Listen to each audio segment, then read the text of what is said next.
For District 72, representing East Louisiana, St. Helena, and Tangipahoa parishes.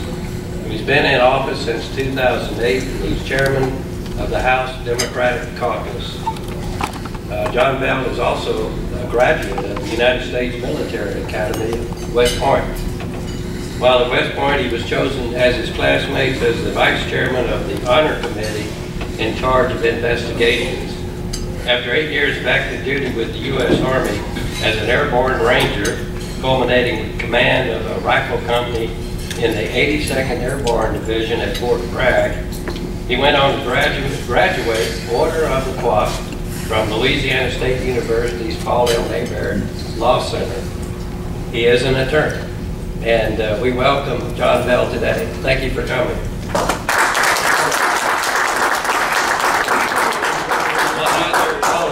Remember, as always, we welcome everyone here, but questions can only be asked by members of the working press or official members of the press club. Welcome, John Bel. Thank you. Yes, sir. Thank you. Thank you, John, for the introduction, and I appreciate the opportunity to be here today. And before I go any further, I want to thank my wife, Donna, who's been married to me for 25 years. And she's a high school sweetheart, so thank you for being here with me. As John told you, I'm sorry, let me see if this is any better. As John told you, I went to West Point and graduated in 1988. And I spent some time after that in the Army as an infantry officer, airborne ranger. And that's where they teach you to be a leader, to lead every day, and to fight when necessary. And so that's the attitude that I've had as a legislator, and that's also the attitude that I have now as a candidate for governor, and how I envision myself governing in the state. And as part of my training, one of the things we did frequently was we wore the uniform and jumped out of airplanes at 2 o'clock in the morning in the pitch black, icy cold skies. Just to give you an idea of some of the things that I've done. Now, I've got some opponents. I'm not sure where they were at 2 o'clock in the morning and what they were doing or where, and I'll leave that up to you all. But that's my life. That's one of the things that has prepared me to be a governor of the state of Louisiana. As I told you, it's to lead every day, is to fight when necessary. In my 7 years in the legislature, that's something that I have endeavored to do. And you lead by building coalitions. You try to develop a consensus. You compromise. You don't always get everything that you want, but you move the state forward issue by issue. And that's something that I've tried to do, and I think that I've had some success in. Unfortunately, we've had to do too much fighting as well. Fighting against what I believe to be, frankly, disastrous policies for this state. Policies that have dismantled institutions that afford people more opportunity for a better life. Whether you're talking about K through 12 education, higher education, health care, all of it. So I'm going to jump into this race. I'm going to offer a different vision, a vision that I think is better. And I don't believe the people of Louisiana can stand 4 more years of the types of policies that have been inflicted on them during the Jindal administration. And I know that Senator Vitter promises a 3rd Jindal term, except Jindal on steroids. Because at every turn, he says, Jindal didn't go far enough with these reforms. He hasn't cut enough, he hasn't closed enough, he hasn't sold enough, he hasn't privatized enough. That is not the direction that we need to go, in my estimation. I believe we need a proven, respected leader who will govern from the middle, because that's where the long-term solutions are to our problems.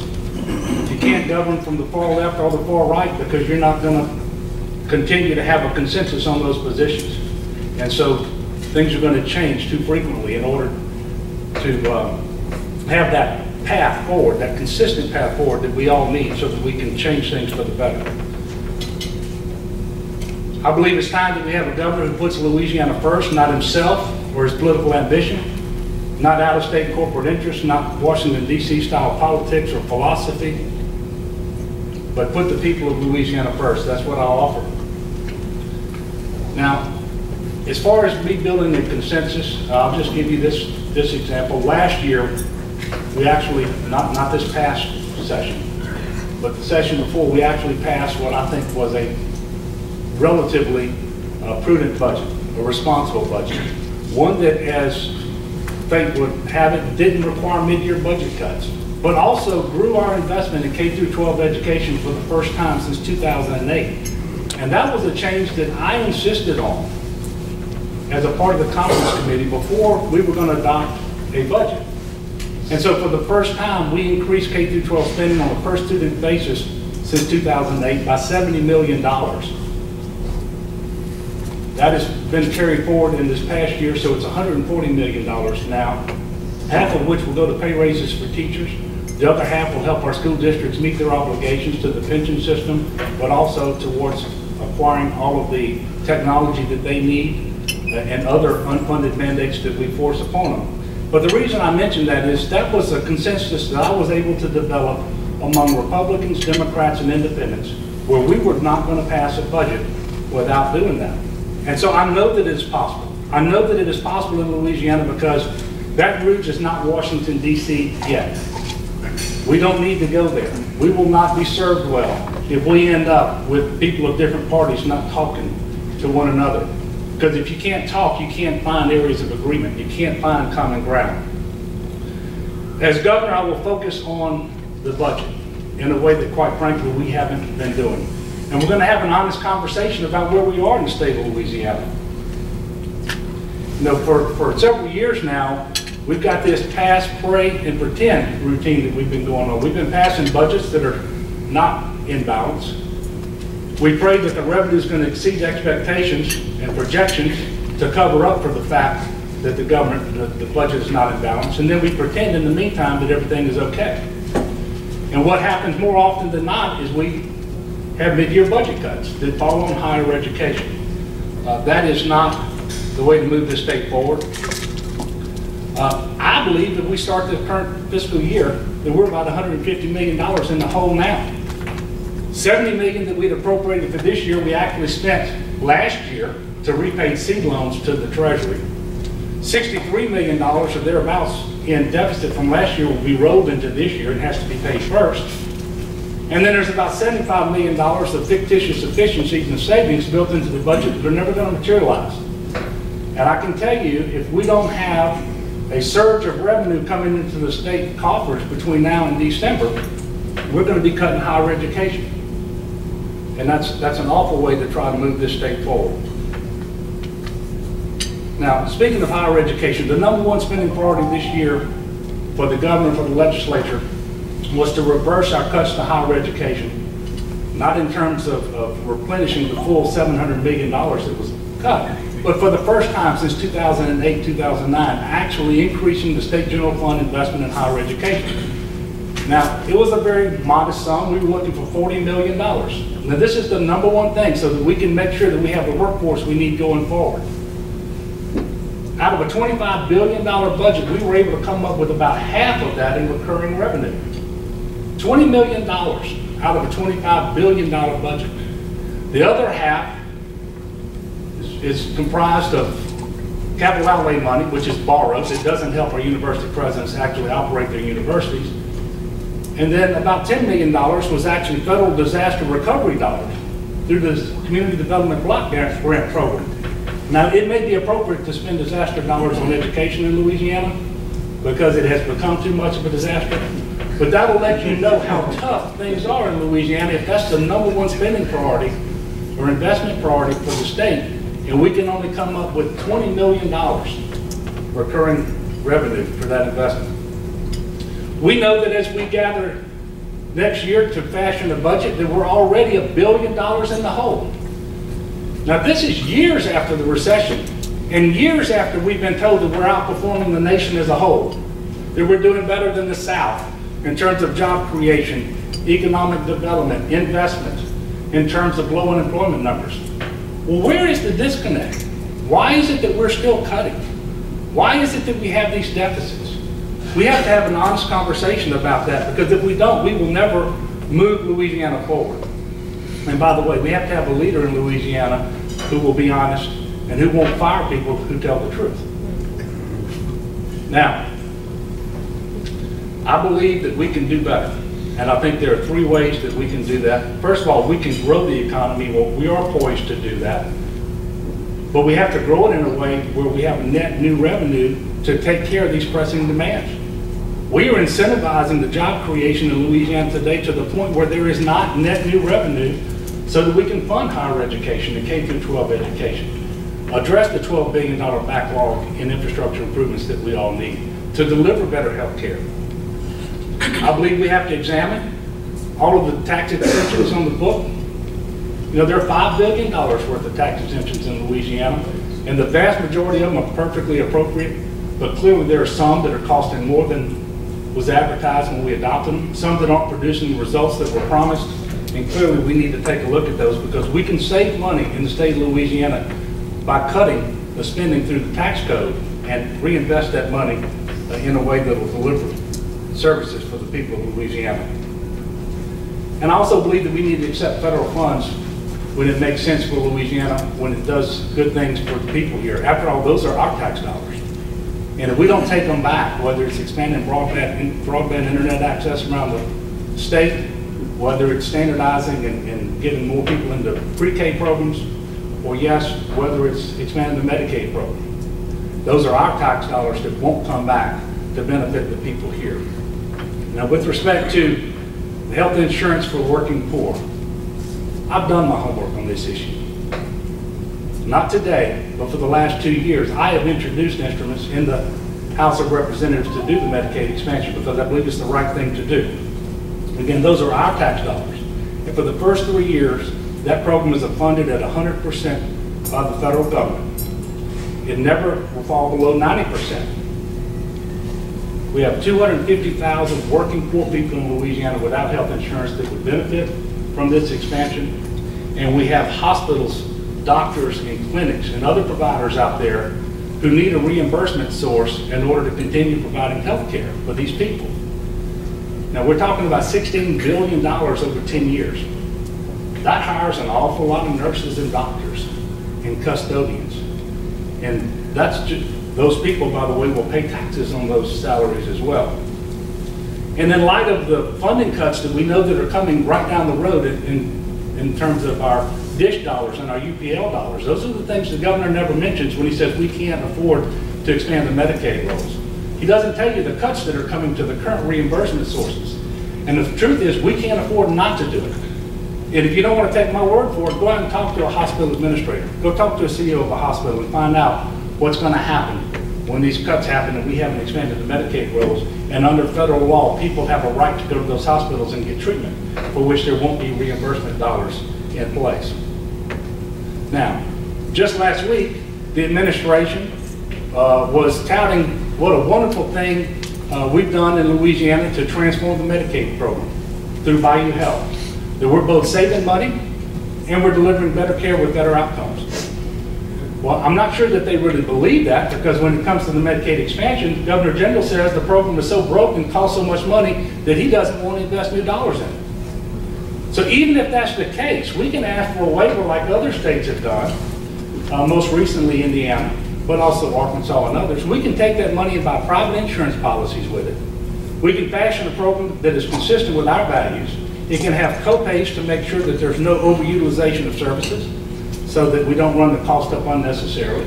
You can have work requirements for those people who are not working. So you can fashion this program in a very conservative way that respects Louisiana values. That's what about a dozen other states have done with Republican governors. So we certainly ought to do that in Louisiana where we have some of the worst health outcomes in the nation.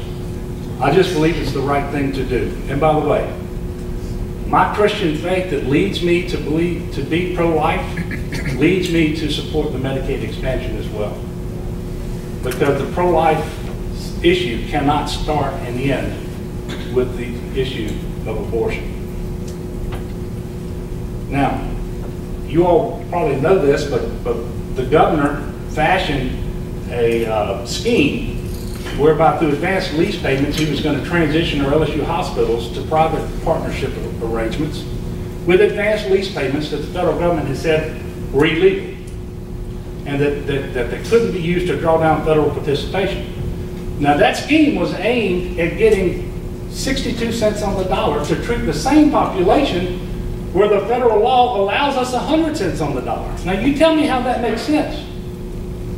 And by the way, we're going to pay back about $507 million for that scheme, $62 million of which we're going to pay because we insisted late this last year while we were in session in spending another $38 million of advanced lease payments to draw down federal participation the federal government had already told us was illegal.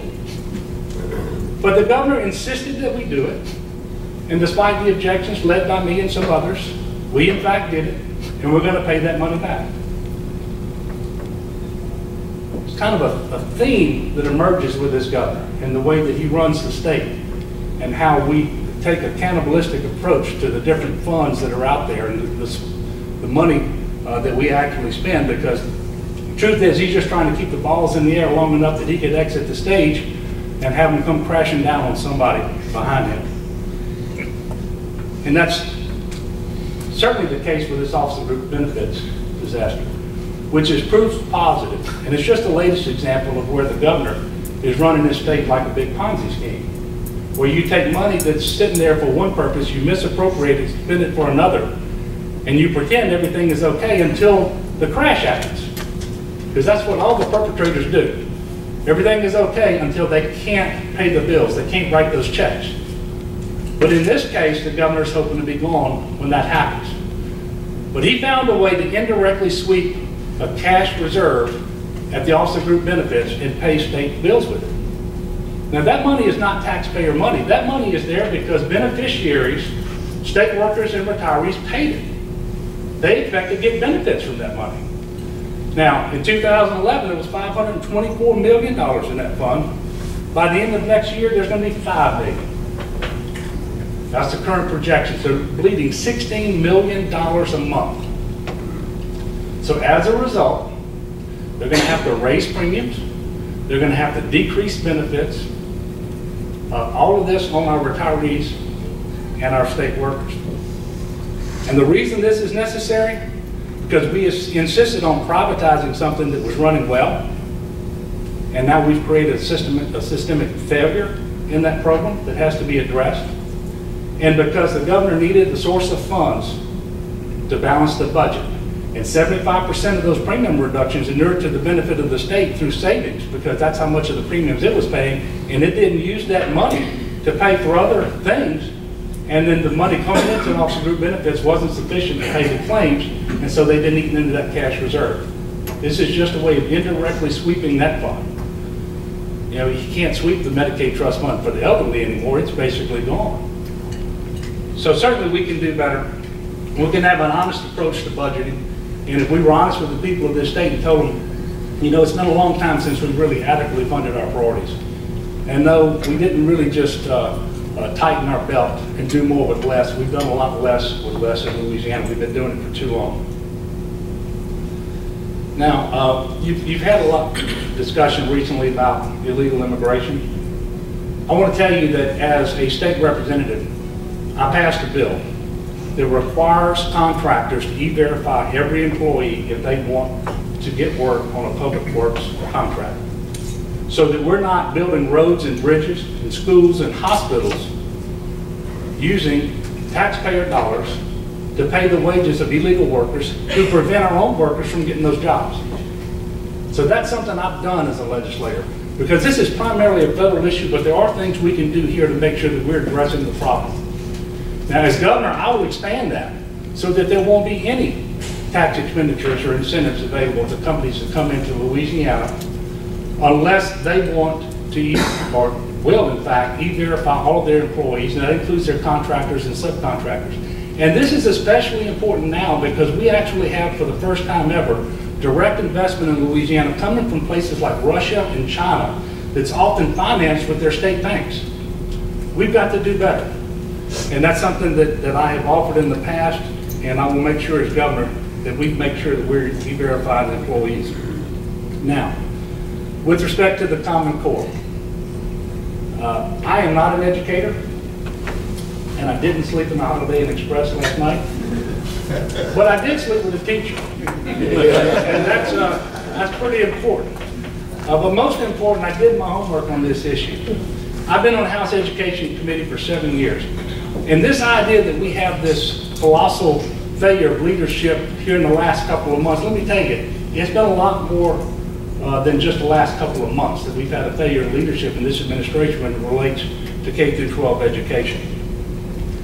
And this is not about some procurement law violation or some Administrative Procedures Act provision that wasn't followed. This is about Bobby Jindal sticking his finger up, realizing the wind has changed direction, and so he's going to change and go with it. Now, for 4 years, we knew we were committed to the Common Core. Rather than being deliberate and smart about how we transition to it, building support among our educators, resourcing our districts so that they had what they need in terms of broadband access and computers to do this and to train their teachers, we have gone about several misadventures in education, many of which the courts have determined were illegal and unconstitutional. When I say we, sometimes because I'm in the state government, in the legislature, I use that term. But when it comes to what we've done to teachers and the way we have demonized them, that is not me. That is our governor. That is some other people in state government here that have demonized our teachers, caused a huge morale crisis, all when we're expecting more out of them than ever. And so we have a real problem with education in Louisiana today. School starts in about 3 weeks. Teachers don't know which test they're going to be administering. And who's paying the price for this? It's our students. And that is a disgrace for the state of Louisiana. Now, with respect to the Common Core state standards, I'm okay with those standards. There are educators out there who know more than I do, who say that they're going to promote critical thinking in grades 3 through 8. But I don't want to just take people's word for it. Why would we not have a Louisiana-based group review each and every state standard and make sure that it makes sense for our state? Make sure that these standards are something that we can support, that they are true to our values, that they don't introduce material that is age or grade inappropriate. And this group ought to have the ability to reject the standard, and that what I would think would be a case that would not be very often, or to modify the standard, or to adopt it.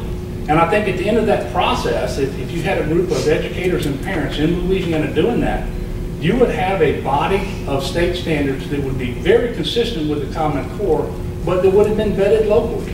And that you will get buy-in from parents and teachers and educators around the state, and you would have something that is close enough to the Common Core that will allow meaningful comparison and contrast of student performance in Louisiana with those students of other states. I think that we would be well served with an approach like that. And after you develop those standards, that's when you decide what assessment that you're going to use. Because until you settle on the standards, there is no reason to go out and contract with anybody for an assessment. And it might be possible to buy an assessment off the shelf, or it might be necessary to continue to make up these assessments here in Louisiana the way we currently do with LEAP. So I think we can do a lot better in K through 12 education. I think that we have a tremendous failure of leadership right now, and the price is going to be paid for our kids in a way that's tremendously unfair to our parents and our teachers. Now, there are no shortage of challenges for this state, but I am eternally optimistic because I know that the people of Louisiana are good and decent and hardworking people. They're charitable people. They want better than they've been getting. And I believe they're going to collectively make better decisions about who they elect. And that's why I'm encouraged as I run for governor. And at this time, I would just tell you that I know Louisiana can do better. And in doing so, Louisiana will be better. But we've got to put Louisiana first again. And I'm happy, at least I think I'm happy, to take your questions.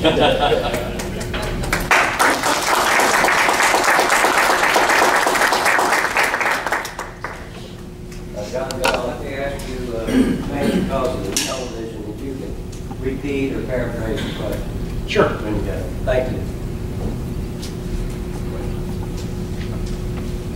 Yes, ma'am. Let me make sure I'm clear on what you just said about Common Core. If you were to institute that kind of Louisiana-based panel to look at the individual standards, what do you think should be tested in the meantime while that review is happening? Because you do have laws in the books about testing that's required. That's correct. And of course, we sit in a tremendous state of disarray because we came out of a session with a bill that was going to allow for an extended period of time to make this transition where tests wouldn't be counted with respect to teacher evaluation and school performance scores and those sorts of things. That bill actually got vetoed, and then the governor is trying to pull us out of the Common Core standards and out of the park assessment. So we are all over the place. But the approach that I mentioned to you is one that was certainly available to us during the session. It was an approach that I actually advocated for and voted for. I still think that it is possible, but it is going to require the leaders in the state, with the Department of Education and Superintendent White, sitting down with the governor and the Bessie board and working through this. But that is certainly an approach that we can take, because I don't know what the merits are of the governor's complaints about procurement law violations and that sort of thing. But I do know that our children are suffering right now and are going to continue to suffer until we can work through this. And I think that my approach is a valid one, because we all envision having a 2 or 3 year transition towards the Common Core standards, and there's enough time to do everything that I just mentioned. I guess I'm just wondering, in the short term, what do you think they should be taught? What do you think they should be tested on in classrooms? Well, I believe the curriculum that they teach should look an awful lot like it did last year, and we can continue to use the assessments that were given in the past several years. I don't believe, it's more important that we get it right than we get it in a hurry. And getting it right doesn't just mean you move to the Common Core state standards. And by the way, I don't know of a single person involved in educating our children who doesn't believe in rigorous standards and tougher standards. And then that our kids, when properly taught, can rise to those standards. And certainly I support that. I happen to believe that I've received a good education, all of which was in public schools, and those teachers were teaching me to high standards. So I think that's something we can all embrace. But it's more important to get it right than to get it in a hurry. And getting it right isn't just in the final product, it's in the process about how you get there. So you get there in a way that educators and parents and taxpayers can support. Yes, ma'am. So I'm a little confused too. Do you, like, outside of, I understand what you're saying on Common Core, but do you agree with the governor's approach for trying to get to a system where there's local review? Like, would you have issued an executive order and gone that route when the session ended? No. Well, first of all, what I would have done is I would have exercised some leadership during the legislative session when there actually were bills that were introduced into the legislature on both sides of this issue, any one of which could have been amended in order to do something along the lines of what I'm talking about. And in fact, there were legislative instruments that were out there that did something similar to what I'm talking about. That's where the void in leadership was most critical, because the governor was out traveling around the state. Somebody from the governor's office would put a card in support or in opposition to a bill, but the governor wasn't there. His staff quite oftentimes wouldn't testify. They weren't making phone calls or talking to legislators. They just let things develop and then stepped in after the fact with a bunch of executive orders, which I don't think is ever the best way to govern. Yes, sir. John Bell, it's my understanding that Judge has shredded the budget to the point where the Louisiana war veterans' homes do not receive any state funding. Am I correct on that? And what's your thoughts about it? Well, first of all, with respect to veterans, as you know, I am a veteran, and I have tremendous respect for our veterans, and I value their service, and we owe it to them. Not as an entitlement like other entitlement programs, but we have a deep and abiding obligation to take care of our veterans. In our war veterans homes in the state, we have transitioned to almost, if not completely, 100% federal funding. I don't have a problem with that funding mechanism so long as it's providing the type of care that we owe to those people in our war veterans' homes. But when we start making changes that the war veterans and the veterans and their families don't like with respect to things like medical services and prescription drug benefits that they get, then we have to take a look at it, because I believe that at the end of the day, our obligation is strong enough that we ought to be able to come up with some of our own money, if that's what we're required to take care of our veterans. And what we have going on, Ron, right now in our veterans hospitals is a disgrace. Now, it is true that we have a lot of folks in our veterans hospitals, doctors and nurses, who are rendering great care. We have a number of veterans who can get appointments when they need them, but we have far too many who cannot. And we owe them more than that. We should do better than that. Quite frankly, this country is too quick to create warriors and too slow to care for them when they come home. And we are often in a position where our legislators in Congress will vote to start a war and put the bill for the war on the credit card, but when the warrior comes home, there's no care available until they find an offset somewhere. Well, that too is a disgrace. Yes, sir. Follow-up question. If we've got Louisiana's gone to 100% funding from the federals for war veterans homes, why do we need the Veterans Administration here in Louisiana? Well, because there are things other than the war veterans homes that they administer. For example, they have paraservice officers who go to each of the 64 parishes and meet with veterans, find out what entitlements they might be eligible for, and help them apply for those benefits. They also try to make sure that they have received whatever educational benefits or some housing programs that are available out there for them. We also administer some of the veteran cemeteries around the state. All of that comes through the Department of Veterans Affairs. By the way, as a legislator over the last several years, I've had to offer amendments on the floor of the House to restore funding to House Bill 1 so that we didn't cut the Department of Veterans Affairs in a way that would have meant that they shut down some of those paraservices offices, or that they couldn't run a hospital.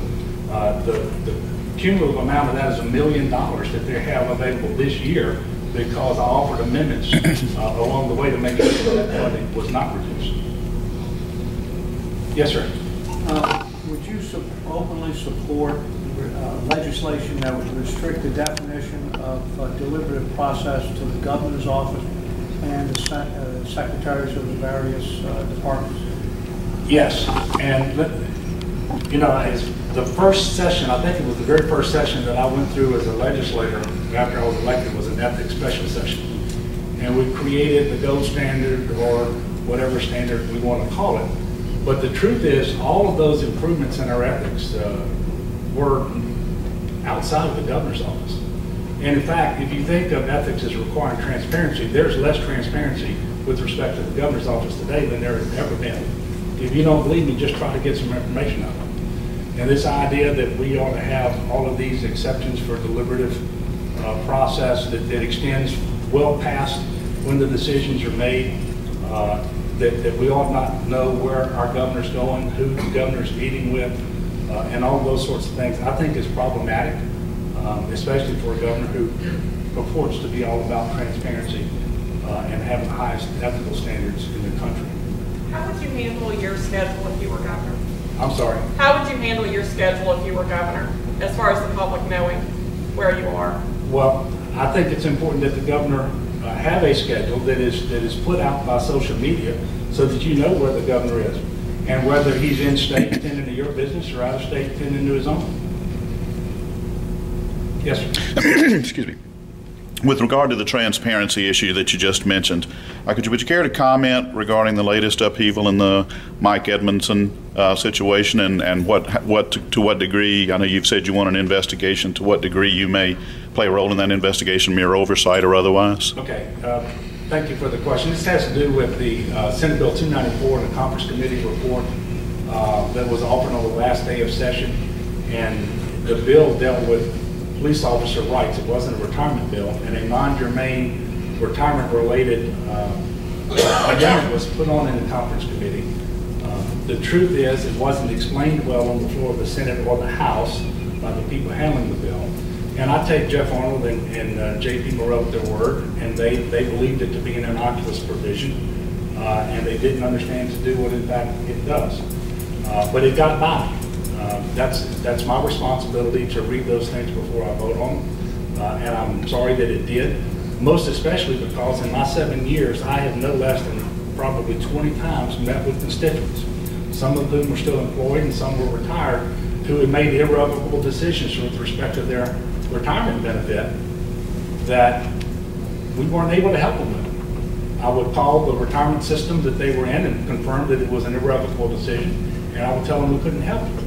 And there we are passing a bill like that on the last day of session that actually did confer a more generous benefit upon Colonel Edmondson and, as I understand it, one more trooper. Clearly, that's not the way we should do business. If the bill was appropriate and if what it did was justified, then it ought to withstand the scrutiny of doing it in the right way. Part of the trouble for me is the actuarial note on the bill wasn't done until 3 days after the session had adjourned. Now, I did ask the speaker to conduct an investigation to find out how that happened, who on the conference committee or which staff members inserted that language. And what he told me, and I do understand this, at least to a large extent, that was the Senate bill. It was handled by Senate staffers and not by House staffers, and that he didn't believe that there needed to be an investigation in the House of Representatives, and that any investigation would have to come from the Senate in order to get to the bottom of it anyway. So I did have that conversation with the speaker yesterday. Thank you. Yes, sir. Are you for or against the Stelly tax, income tax portion of the Stelly plan that was repealed in 2008? The question had to do with the Stelly reversal, the Stelly tax, and then the Stelly reversal that was done in I think my first year in the legislature. I didn't know there was legislation to reverse it, but I don't think there is. The truth is, just bowing to political reality, we are not going to have any revenue-raising measures with respect to income tax or sales tax in the foreseeable future. Despite where we are today, despite our inability to fund critical priorities, I don't believe the political will, the appetite is there to do that. Now, I will tell you that having voted for the repeal, I was of the opinion then that if it turned out that we needed more revenue to run the state government, that it would be possible to do that. In my 7 years since then, I've found out that's not the case. And that's why I advocate looking at tax expenditures instead. I look at growing the economy in a way that produces net new revenue to the state of Louisiana instead. And I look at availing ourselves of federal tax dollars back into Louisiana when it makes sense for us instead. And if we will do those things, I believe we can do a much better job of addressing our priorities. Yes, sir. Representative Edwards, do you foresee a legal challenge to the rating of the trust fund for the group employed? Well, I don't know that I foresee one because nobody has called me to tell me that they are contemplating such a challenge. I will tell you that I've been contacted by many members of the Office of Group Benefits, whether they're retired or whether they're current employees, none of whom are happy. And they use terms like stole, misappropriated, diverted, converted all the time with respect to how that money has disappeared over the last couple of years, and how they had a program that they were paying into with benefits that they were very comfortable with, and a program that was being administered properly. And they are absolutely not happy about it, and to the extent that someone has standing to allege a violation of the law or try to do something about that, then we may see it. But this Office of Group Benefits debacle also shows that privatization for the mere sake of privatization is foolish. If you're not going to improve the services or reduce the costs, then what's the rationale for privatization? And in hindsight, what was the rationale for privatization of the Office of Group Benefits? Yes, ma'am. On the subject of privatization, obviously you were not for the privatization of the eligible hospital system. Do you think there's a way to undo that, or where would you go with that system going forward? Well, first of all, I was not in favor of it because I was never convinced that they were going to save money by doing it or that they would improve services. And in fact, if you go out and talk to the people at Willis Lightning right now in Shreveport, or St. Francis in Monroe, or Baton Rouge General here in Baton Rouge, you would find out that they're rendering more care today than they did in the past for the uninsured at almost no reimbursement because of the way we structured this care delivery for the uninsured in the state of Louisiana. The other part of that question is, now that we have eliminated, the Lobby General has eliminated, I guess the majority of the legislature as well, thousands of state employees who work at those hospitals, I don't see any circumstance where that will be reversed and those hospitals will be stood up again with state employees and have a state-run facility. On the Office of Group Benefits, where is this hundreds of millions of dollars, where's it gone from? Well, it went to the same place that tuition went for our students who've been paying those double-digit increases since 2008 and 2009. Every year when I say we, y'all know what I'm saying here, right? Every year, the governor reduced state support for higher education by an amount that exceeded the tuition increase. And so basically, that is appropriating tuition dollars and going to delivering general government with it, whether it's paving roads, housing inmates, delivering health care, whatever. And so we've done the same thing by this indirect transfer, this indirect sweep of the Office of Group Benefits. We have been paying for government with it, which causes our people to lose confidence in state government, especially when they are not paying tax dollars. When you pay more tuition, you believe you're going to get a better education as a result of that. When you pay money for a benefit to the Office of Group Benefits, you think that money is going to be spent for those benefits. And so when we go back to the people and say, we really have a mess and we need you to cooperate with us, how can we better finance state government? They don't have any confidence in anything that you can come up with because we have proven over the years that we're not very good at keeping our word, and that is a shame. We cannot continue down this road. We have to have an honest conversation with the people of Louisiana. We have to do better. Yes, ma'am. What's your opinion about is it either voucher or scholarship programs use taxpayer dollars to pay private or parochial schools? Well, first of all, the accountability standards are not there. The transparency is not there. I do not, some of the objections that I had to the program initially have been rectified by the courts because we're no longer using the minimum foundation program dollars, which were in the Constitution and earmarked for our local public elementary and secondary schools. And you know, that was an argument that I made on the floor repeatedly in 2012, and had been proven right, at least to the extent that the majority in the Supreme Court agreed with me. But going forward, we will never educate more than a tiny fraction of our kids through vouchers. And so we cannot use the voucher program as an excuse to continue to divert funding that is necessary away from our public school districts.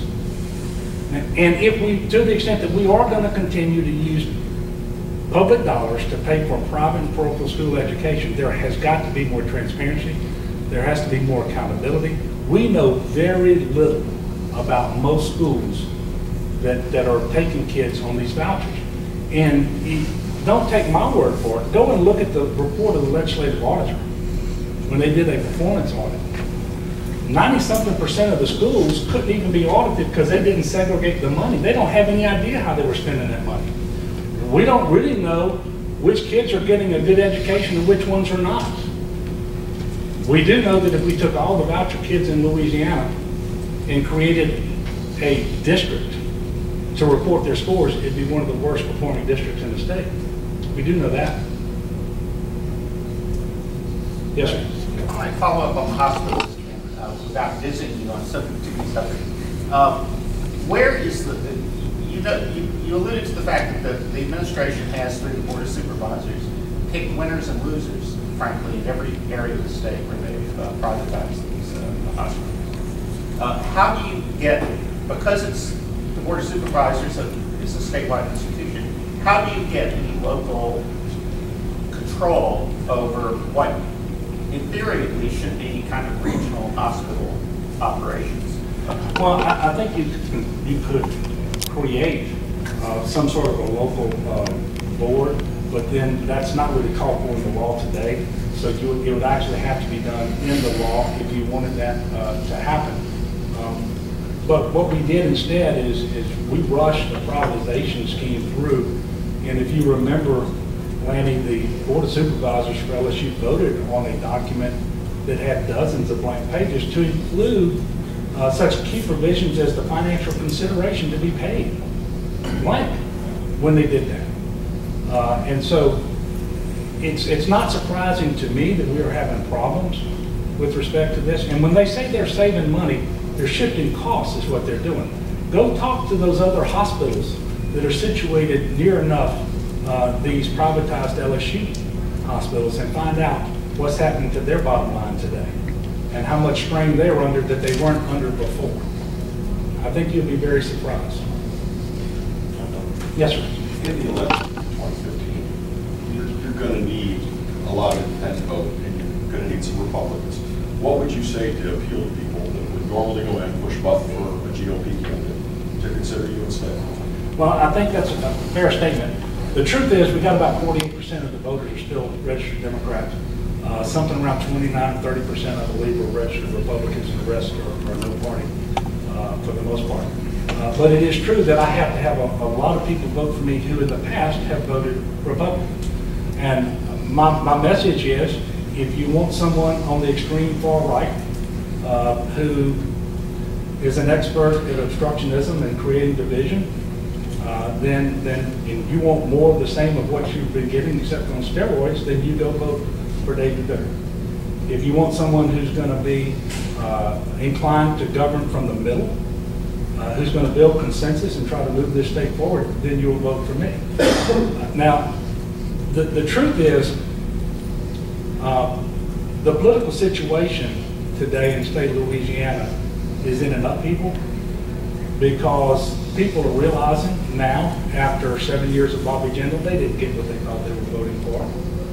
But they got something that closely approximates core Republican philosophy. So there's some disenchantment out there with that Republican philosophy. It is also true in the state of Louisiana that about the same number of people who dislike Governor Jindal's job performance also dislike the president's job performance. And they typically come from the other end of the political spectrum, but the numbers are about the same. So as we stand here today, or as I stand here before you today, neither party is actually setting things on fire in Louisiana. And that's why I believe that rather than people reflexively voting party come October the 24th of 2015, they're actually going to look at the candidates and make an individual determination about which candidate, by virtue of education and experience and their policy positions, will govern Louisiana the way that moves us forward, all forward together. Not somebody who's going to get up and promote self-ambition. Not somebody who's going to govern from one end of the spectrum, whether it's left or right, but somebody in the middle. I believe that I'm uniquely positioned to deliver that message.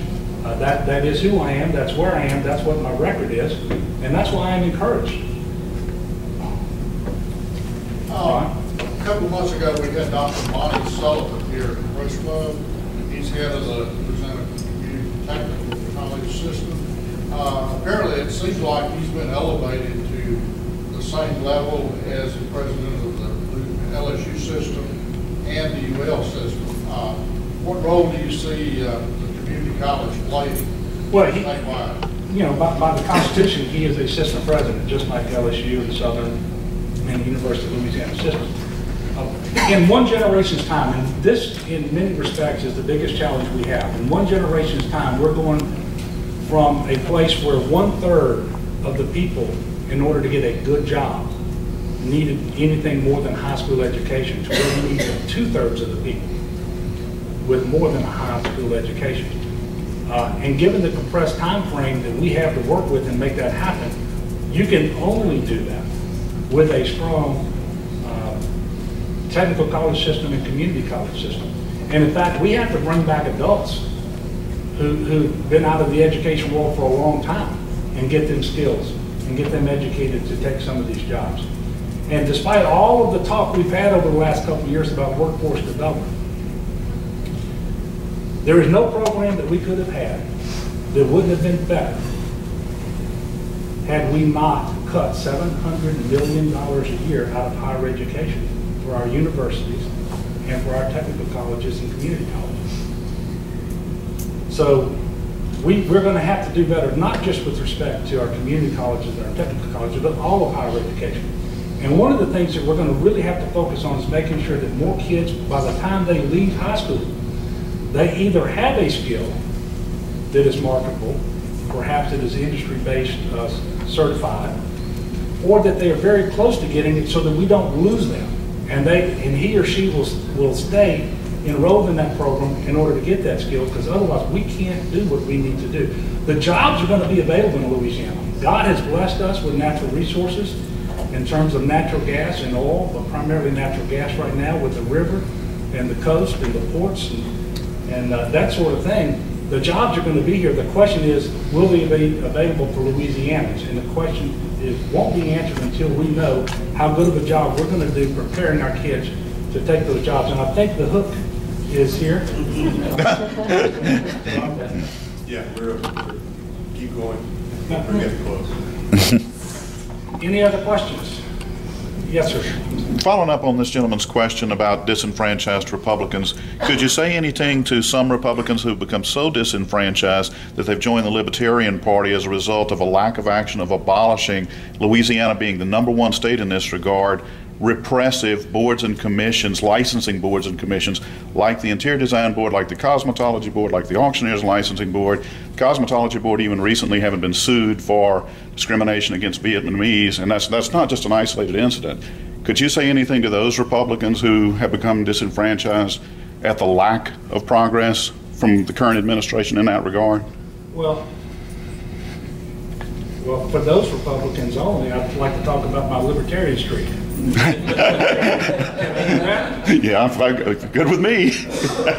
No, look, we've got to have boards and commissions that effectively regulate the industries that they're appointed over, but they can't be overly oppressive. And a lot of small businesses really do feel that way in the state of Louisiana today. And we can do better by our small businesses. And I was talking with a gentleman yesterday in Covington, and he was telling me about property ownership and how he really believed that the owner of property ought to have more say about what happens on that property than people who decided not to buy it when it happened to be for sale. And so this is sort of the same kind of thought process here. Thank you. I think that's it. So. Thank you all very much.